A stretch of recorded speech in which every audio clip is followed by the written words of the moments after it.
kwa sababu ODM Freetown kama mimi kama Mama Mariam kusema ule ukweli niliingia nikitegemea Mwenyezi Mungu na wananchi wa Fria, because by then mimi nilikuwa sijui hawa wanasiasa wa Mombasa ama game za chezwa vipi ama kufanywa vipi, sijui kete yani. Mimi niliingia tu yani potelea poto ile itaenda itakavyokuja ndio tutapokea. Lakini ndio nakueleza Mungu mwenyewe akawa amejalia, hakukuwa na chochote, hata sindi nilikuwa najua mkubwa fulani ama pengine hata yote watu wasema kuibiwa sio kufanya.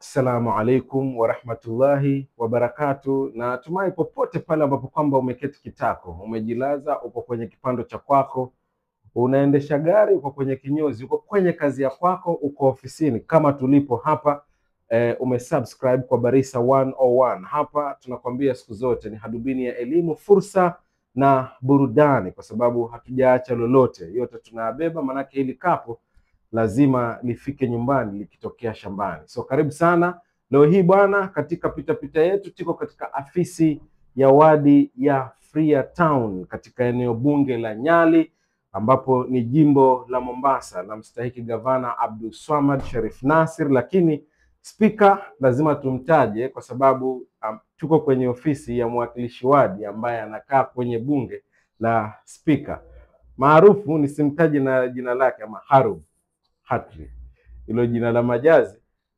Mheshimiwa ambaye tuko naye nimgeukie tu akwa mkuu alafu tuanze. Karibu sana. Asante sana. Kwanza ningependa kumshukuru Mwenyezi Mungu kwa kutujalia sote tukamka salama na tukafanya shughuli zetu, na mpaka sasa nimekuja ofisini kwangu ili tuweze kuzungumza moja mbili kuhusu wodi yangu ya Freetown. So nachukua fursa hii kuwakaribisha feel at home ili tuweze kujadiliana ama kuongelea kuhusu wodi yangu ya Freetown. Karibuni sana. So yule ambaye anakutizama sasa hivi kupitia Barisa 101, maana tumesema hapa ni sehemu ya fursa, elimu, kusoma na burudani, masuala ya michezo, mziki na kila kitu. Atajiuliza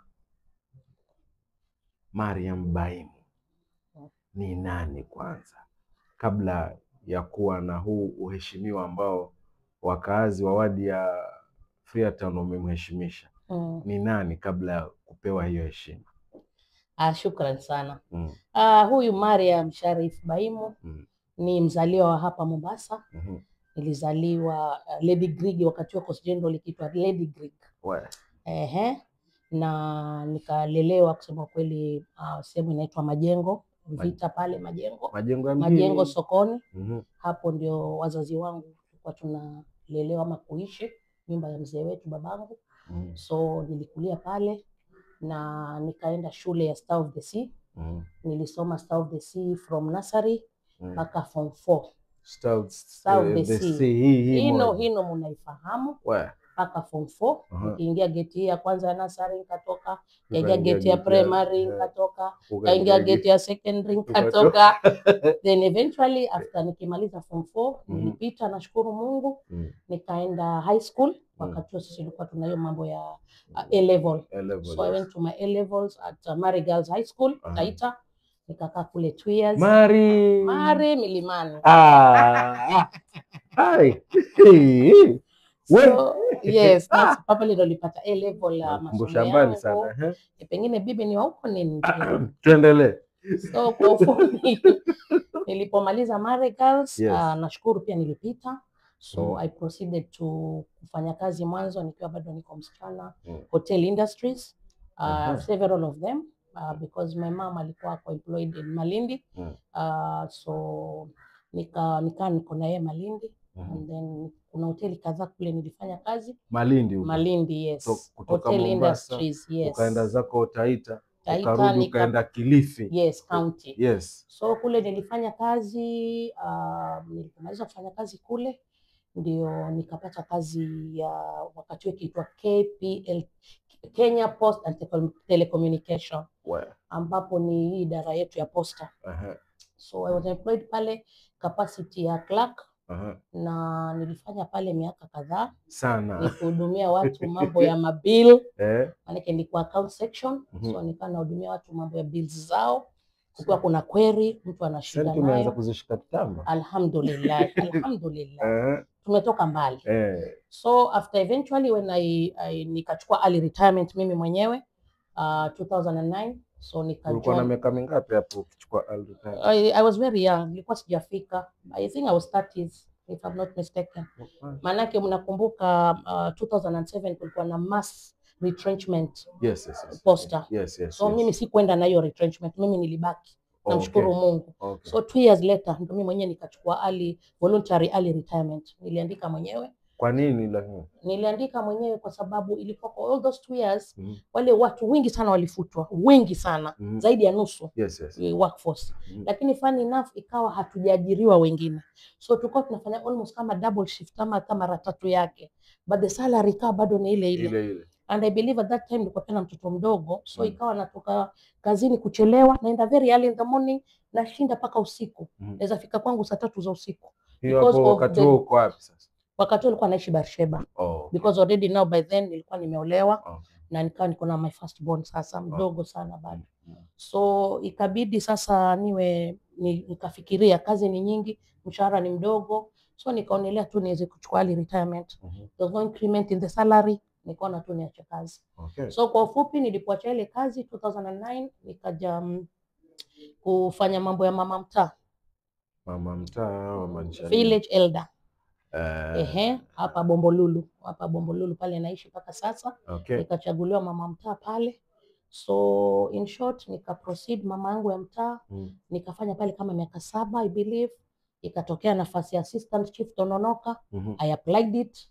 And of course nikaitwa interview, nikafanya na Mungu akawa mwema, ile nafasi nikaipata. Ukatoka sasa. So nikatoka mama mtaa nikaenda assistant chief ukarudi nyumbani.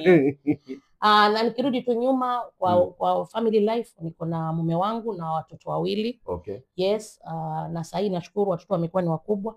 So pia niko na vijukuu 3 vidogo. Alhamdulillah. So in short nikaendelea sasa hiyo part ya kazi. Nikafanya pale Tononoka for another 7 years. So ndio ikatokea sasa hii pressure ya mimi kuingia kwa politics. Asubiri kwanza. Hapa kwa mama mtaa hapa. Huwa kuna chochote? Kwa mama mtaa alikuwa hakuna malipo kabisa. Kwa kazi ya kijungujiko. It is si kijinga. Kijungujiko sijasema. Kijungujiko. Hebu fafanua kidogo. Kujitolelea. Very good. Miaka 7 years. Yes. Hao vijana wa siku hizi miaka 7. Bila kitu. Ni labda kutoke kitu pengine muende tu nikasema hivi tu kama hivyo. Waona, lakini kusema ile kweli it was free. Na nilihudumia wao wananchi wangu. So ile kazi nilikuwa nikiwafanyia village elders pale, yani kama village elder wale watu pale, na sana nilikuwa nawakilisha pia walemavu. My house is just next kwa nyumba ya walemavu. Ile APDK. It's just next. That's where my house is. Next tu ndio kwangu. Hiyo nyumba iko barabarani. Kuna mikokoteni hapo ndio kwangu. Kajumba kadogo tu hapo. Tukitoka hapa basi tu maruhusiwa. Haina shida. Tukapate 1-2. Haina shida. Anyway. So kwa ufupi. Yes. Nikiwa kwa ile chief mdogo, nilikuwa mimi mwenyewe ni mtu napenda saidia watu. So nilikuwa nikisaidia 1-2 hapa na pale wakiwa na shida nasaidia. Na wao wenyewe wale walemavu ndio walikuwa the first people wale walini approach kuniambia mama tumechagua waheshimiwa lakini mama hatuoni usaidizi wewe. At that time uko Tononoka? Niko chief Tononoka sasa. Chief Tononoka. Assistant chief Tononoka. Unawasaidia ni Bombolulu si ni nyumbani, naishi Bombolulu si kuama. That's my house. So nilikuwa nakaa tu pale. Na commute every day. Hapa tena la kuja swali lingine alafu ndo tuje hapo kwa hao watu. Ile nyumba ulijenga wakati gani? Nikiwa posta. Hapo ulipoomba early retirement ya miaka 30. Before I built that before I went for retirement, yes. Na ulikuwa uko 30? Yeah, that is. Nimechelewa.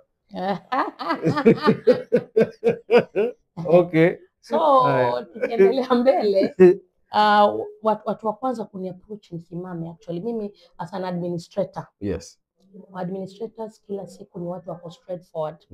Na kulingana mimi ile nilikuwa najua politicians ni watu warongo. That was in my mind by then.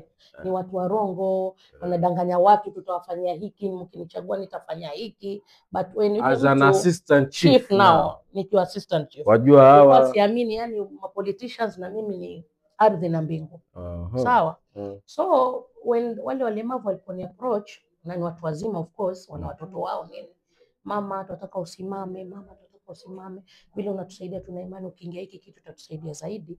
Mimi at first I thought it was just it can't be, siwezi, siwezi. Niache kazi yangu hii, napata kipato changu, najisaidia maisha yangu. Kwa kipato cha chifu kilikuwa cha shinda cha posta? Chifu iko chini, posta iko juu. Mshahara posta ulikuwa juu, karita ya mapema kwa chifu ulikuwa chini ya shilingi 5,000. Si 5, yani nasema 10, yani huko 10 huko ni 5. Kidogo. Yani hivi. Yes. Na ukawa wewe mambo nimeridhika. Nilikuwa nimeridhika. Huo moyo wako huo. Wajua kila kitu ni kujipanga, my dear. Lakini uko umejenga. It can be, you can have something small, lakini wewe umejipanga. Then na Mungu pia kupe baraka zake. Yes. Tunatoa kila kitu ni sawa. Inakwenda vizuri. Umeelewa? Yes. So kwa ufupi, they are the first people who approached me, which I didn't kutia kwa maanani. Yes. But after in a span of less than 2-3 weeks, nikaanza na pressure, vijana wa bodaboda, majirani, yani kila mtu anakuja kivyake, sasa anakuja group. Mama, kwa nini usimame? Mama tunataka usimame. Ama wale wenye uwezo maalum walikuwa wanawatuma. Kuna uwezekano kana I can't know because wao wanakuja tu kivyao, na wengine ni majirani zangu, wengine ni vijana wa bodaboda, wale wananibeba wao wakinipeleka stage ama stage wakileta nyumbani. So walikuwa wamenizoea. Pengine walikuibia siri kinakosekana nini, maana sikuwa tayari kuna watu. Wao mimi sitataka kusema kweli sahihi, mimi niko kwa kiti. Na mimi as a human being pia mimi nina shortcomings zangu. Hakuna mtu yuko perfect. Hayuko. Wala Mwenyezi Mungu peke yake. So mimi kusema ule ukweli, I cannot and I can never dare sema ati yule mwenzangu alikosea hapa, alifanya hiki kibaya. No. Kila mtu ana uongozi wake. So I believe hata mimi right now najiona I'm trying my level best, but I believe out there wako wananchi wanaona bado sijafanya ama sifanyi. So I cannot kashifu mwenzangu ati hivi alilemewa, alifanya yake na mimi sasa na wakati wangu nifanye yangu, then inshallah wenyewe wananchi later they'll decide. Huyu mama atakana arudi ama pia yeye akalale. Pressure sasa kaja huko na huko. So eventually I decided, nika consult with my family. They didn't want at first because wanajua hiyo story ya mambo ya siasa ni mambo mingi. So lakini eventually si wafichi. Mimi ni mtu namcha Mungu sana. So niliswali raka zangu 2 za usiku. Saa ngapi? Baada of course saa 8. Time yangu ya saa 8. So nikaomba Mwenyezi Mungu anionyeshe guidance. Is it the correct lane that I want to take kwa politician ama nibaki kwa national government? Yes. Amini msiamini, hata wiki ilikuwa nyingi. Nikaona yani kama mbe nimelekezwa, go for it. Nenda kaichukue. Fanya. Madam is the people's will. There's something that God ameona kwako, ndio anataka wananchi usimame. So mimi wallahi nikatawakal, decide let it be. So mimi nikaingia, lakini of course ikawa chini ya maji. Because bado nilikuwa kwa serikali kuu. So na of course kwa sasa ilikuwa bado hivyo. So I started pole chini ya maji, nikiona vikundi, nikiona mwaka gani? 2021 I think, because to retire February 2022 ndio ilikuwa official day ya mwisho kuandika resignation yako. So mimi hiyo 1 year nyuma ilikuwa tayari nimeanza, lakini chini ya maji huko sijitokezi, pole nikisikiza views, nikisaidia pole. So when nilipopeana barua rasmi ndio sasa nikajilipua. Ukalipuka sasa February hiyo 2022 sasa. Kaamua wacha niaoge hapa. Ukaingia sasa. Nikaingia ndugu zangu ama vijana wangu, na alhamdulillah si rahisi, it was very tiring. Ni kitu hujui, but all went well alhamdulillah, nikawa MCA. Sasa hapa kwenye kuishauri familia, mtu wa kwanza ambao ulienda ukamshauri alikuwa nani? Mume wangu. Lazima nimuulize alisema nini? Yeye aliniambia wewe you are a fighter. He knows I'm a fighter. Yani mimi ni mtu nikitaka changu, nikifocus changu hivi. I'll make sure I achieve that thing. That's Mama Mariam. So yeye akajua tayari madamu ushasema hii. Na tamani watu wameniomba wasemaje mume wangu. Ananiambia wewe kama imani yako ona you can achieve it. Mimi niko nyuma yako. Let's go for it. Sasa hapo kuna swali moja la kizushi nitakuuliza. Kuna wale waume wengine wakiapproachiwa kama wewe ulivyomapproach huyo shemeji yetu na sisi. Huwa kidogo wanaogopa. Wanasema mwanamke kwenye siasa atanikalia mimi. Hebu wape ushauri wa neno fupi tu. Mimi neno tu fupi kuhusu hilo nitasema kusema ule ukweli. Wewe kama unapenda mke wako na ni mke unamwamini na unamuelewa, yani unampenda. If ana hiyo dream ama dream yoyote, si lazima politician, but she wants to achieve something, let her do it. Because sahi the life ile tunaenda, wewe mume ukileta 10, mke akileta 5, you are a step ahead. Nimeipenda hiyo. Yani kiufupi hiyo umeshamaliza. Akileta 5, wewe leta 2.5. Mimi sasa mume. Wewe 5, mimi nitaleta 2.5. Mbona imegeuka? So ndio mume head of the house. Anyway, so hapo sasa tukajipata sasa tuko kwenye siasa na ukaingia ulingoni ukapiga siasa. Baada ya kujilipua haya Mungu naye akajalia. Lakini hapa nina swali. Kwenye siasa nikiangalia kwenye ofisi nembo pale nasema ni chungwa. ODM. Vyama ni vingi.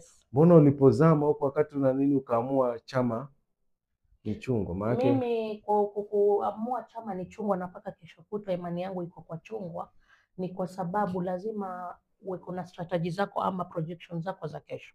Na tukiangalia tusidanganyane. I don't know this 2027 because vile siasa zinaenda zikigeuka, but by then the chama that was most strong in Mombasa was ODM. So imani yangu ilikuwa najua nikifight na ODM na niweze toboa nomination ya ODM.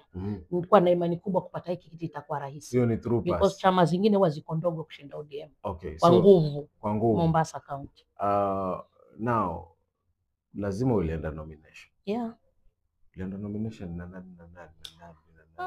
Tulikuwa wingi, sio kama 13. Kwa kifupi ulishinda basi ulishinda. Kwa kifupi ukatoboa. Haikuwa na makando kando. Makando vipi yani? Yaani sijua kuna kupendeleana. Sasa mimi nitawaambia hivi, nikiogopa Mwenyezi Mungu, mimi nashukuru kwa sababu ODM Freetown kama mimi kama Mama Mariam, kusema ule ukweli, niliingia nikitegemea Mwenyezi Mungu na wananchi wa Frea, because by then mimi nilikuwa sijui hawa wanasiasa wa Mombasa ama game zachezwa vipi ama kufanywa vipi. Sijui kete yani. Mimi niliingia tu yani potelea poto. Itaenda. Itakavyokuja ndio tutapokea. Lakini ndio nakueleza Mungu mwenyewe akawa amejalia, hakukuwa na chochote hata sindi nilikuwa najua mkubwa fulani ama pengine yote watu wasema kuibiwa sio kufanya nini, hapana. I believe it was a fair game because Mheshimiwa Miritoya was in ODM, so tuliingia na yeye nomination. Na yeye alikuwa tayari amekalia kiti the other year of course kabla ya Kitula, so we agree with him in ODM na wengine walikuwa wingi wa ODM ambao pia they were strong, sasa hawakuwa strong. So mimi kama mfano ingekuwa ni upendeleo vile naona basi vile Mheshimiwa Amiri alikuwa kwa kiti basi ingekuwa of course yeye ndo angepewa kama ni kupendelewa. Manake ndo yajuana na 001. Of course. So I believe it was a fair game. I believe so. Sasa tushapata kiti sasa. Tumeingia kitini. Mariam Sharif Baimu. Former Assistant Chief Tononoka. Now MCA Freetown. Yani kabla tuje tufike pale ambapo sasa tuseme umefanya 1 2 3 4 5. Ofisini mara ya kwanza sasa umeingia hapo ofisini mara ya kwanza. Pressure ilikuwa gani? Pressure. Pressure pengine tutazungumza generally za wananchi of course. Pressure ni nyingi. Maybe if we start ya kwanza kabisa kwa mara nyingi ni mambo ya mashule.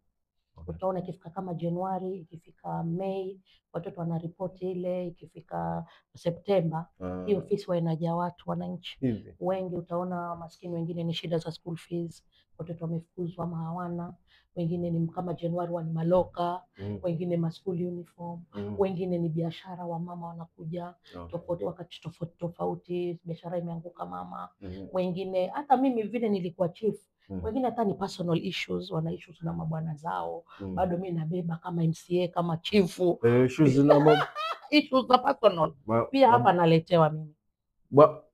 Umepiga bibi ananikimbilia mimi, mama naomba uzungumze na mume wangu. So I have to do that. No kazi ya chief hiyo. But I do it because nawasaidia ni wasichana wadogo ama nikiangalia ni kama watoto wangu, I assist them. Okay, sawa. Now tangu umeingia sasa, huu ni mwaka wangapi? Wa 3? Maana tumebakisha miwili turudi tena kwenye debe. So kuna yale mambo ambayo kwamba uliyapata. Ni kitu gani ambacho kwamba sasa hivi unaweza ukakaa ukasema 1, 2, 3, 4, 5 hiki nimekifanya kwa sababu Mungu alinionyesha hili jambo nilifanya na sasa nimefanya. Yes. Ziko a few things ambazo wanaweza sema alhamdulillah, namshukuru Mwenyezi Mungu nimeweza kusaidia. Ya kwanza tuweza kuzungumza, kulikuwa na issue kubwa ya drainage hapa Freetown na estate hapa inaitwa Benki Estate. Yes. Ilikuwa donda sugu. Wakati rainy seasons it used to flood.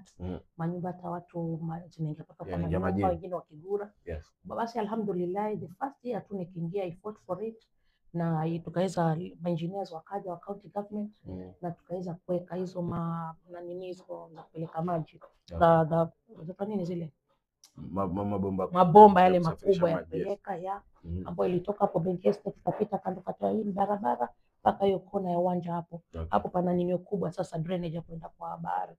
Hapo kona. So at least hapa I was able to accomplish. Kuna mambo kama nimekutaja initially. Changamoto kubwa za watu ni biashara. Biashara watu wanalia sana. Hizo issues za school fees. Kando ya basari zile governor anaweza kutusaidia every year. Mimi mwenyewe personally I've really tried my level best kusaidia on the individual aspect. Kuna issues za watoto maskuli kukama nyumbani.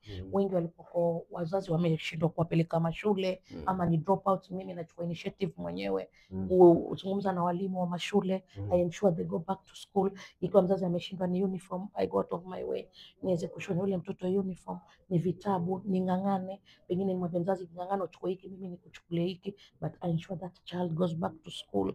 Kuna hizo biashara nimekutajia. Kuna health issues nyingi. Niko na daktari wangu personal ambaye ni hawa wa vichochoroni, si hawa madaktari wa Aga Khan. Nina daktari ambaye mimi nikiwa mama mtaa. Yes. Ananitreat mimi na familia yangu but at very reasonable rates. Manake yuaka pale Ziwa la Ng'ombe kliniki yake. Kwa hiyo so tumeshirikiana na yeye. Mtu akiwa mgonjwa akija kwangu mimi namrefer kwa ile doctor. Anapigia simu anatibiwa, then mimi I foot the bill. I foot the bill. So ziko vitu vingi hizo uniform, stationaries, mambo mingi ambayo I've tried my level best nihakikishe kuna natija fulani imeweza kuja hapa. Pia kitu moja naweza ongezea ambao I'm proud of ni ile motion nilipeleka bunge ya hawa vijana wetu ambao wanataka kujirehabilitate wanatumia methadone. Maana hilo lilikuwa liwe swali. Yes. Wale mimi atuka motion to bunge and alhamdulillah ilipita ili waweze kutafutwa rehabilitation center. Because to me just taking this mat here early in the morning, wanakuja na vitoto vidogo wasichana wao vijana wakishakunywa dawa wanashinda the whole day hapa kwenye nyumba pana nyumba hapa kwa Mzengala hapa jirani. Hata sasa ukitoka ukienda utasikitika, wako hapo wamejaa. Watu wamehama wapangaji pale. Yes, watu wanahama, wanaibiwa. Simu saa zote mimi napiga watu wameibiwa. So I took that hoja to bunge. Kimimi si kwamba tunawakataa, but I want them to be assisted. Wale ni watoto wa wazazi kama sisi. And I believe in Mombasa there's no single parent ambaye hajakuwa ama family hajakuwa affected with drug menace. Hakuna in Mombasa County. Lazima kama si mtoto wako ni ndugu yako, ni kazini yako, lazima yuko mmoja. So all in all tunawasaidia vipi? So to me I requested wawe rehabilitated, watolewe hapa, wapeleke somewhere enclosed kama center. Wapewe hiyo methadone pale. So wanakuja hapa nasema wanataka kujinasua. So the best thing ilikuwa kwa nimetoa hiyo hoja waweze pelekwa pale enclosed. They stay there they are given their drugs, they are given training, some skills inside there. By the time wamemaliza ile therapy, they are clean. Wakitoka nje, wako na nini? Kitu wanaweza fanya. Si watoke pale warudi kwa vibaraza. Wataanza tena because everybody wanaona wale ni mateja, hata kama amejisafisha. Still wakimwona bado tu huyu ni teja. Family pia wenyewe wanamtenga. Their own family, wale watoto wanamtenga. So when they come up with that skill, they can assist themselves. Because if they don't have any skill, they'll still go back to taking that track, kutoa mawazo. Okay. Yes. So kuna swala la michezo. Michezo tumeweka mambo kadhaa nimefanya. Yes. Nimeweka mikakati fulani, tushafanya vitu fulani, nimeweka tournaments mara 2. Moja ilikuwa yangu Mama Mlezi tournament, niliweka. Ya pili ikawa Speakers Cup, tuliweka. Ilianza katika level ya constituency, so ilikuwa zikifanywa hapa. Na through nashukuru speaker wetu Aroro alitutumia MCA. Hiyo Aroro Speaker County 001 Mombasa. Yes. Huyu boss wangu mimi nampenda ajabu. Because kama mambo ya youth wanapeana kipaumbele. Na yeye ndo alitukalisha akasema let us do that tournament ili vijana kidogo waone kuna kitu kimefanyika. And alhamdulillah they went with good prizes because it was all over Mombasa. Lakini ilianza kwa sub county kaingia paka county. So apart from those 2 tournaments, mimi mwenyewe nimekuwa nikisaidia sana vijana because personally niko na timu yangu inaitwa 11 Brothers Football Club, the TM, na hiyo nimetoka nayo. Yes, nimetoka nayo tangu nikiwa mama mtaa. So 11 Brothers Football Club. So si kitu nimeanza jana na leo. Ni kitambo. I wanted to nurture their talents. So director wangu ni footballer, lakini amepoteza kipaji, amekichezea, ana miaka imepitiliza, lakini analijua bora. Nitamrecruit aje hiyo tu. Amina. Anyway, all in all, kuna mambo kadhaa ambayo footballers wanafanya ama kuna tournaments zao hata za nje. Wengi wananifuata, mama tusaidie na transport, mama tusaidie na maji, kitu kama hivyo hapa na pale wanao support. Hata very soon I'm planning to make a big event yangu. So hata nitawafuata na nyinyi hiyo eneo yenu, nione mtanisaidia wapi kwa budget yangu. Because I'm planning to have an empowerment program kubwa hapa inshallah kwa uwanja, ambayo it will involve not only women empowerment and youth but hata footballers.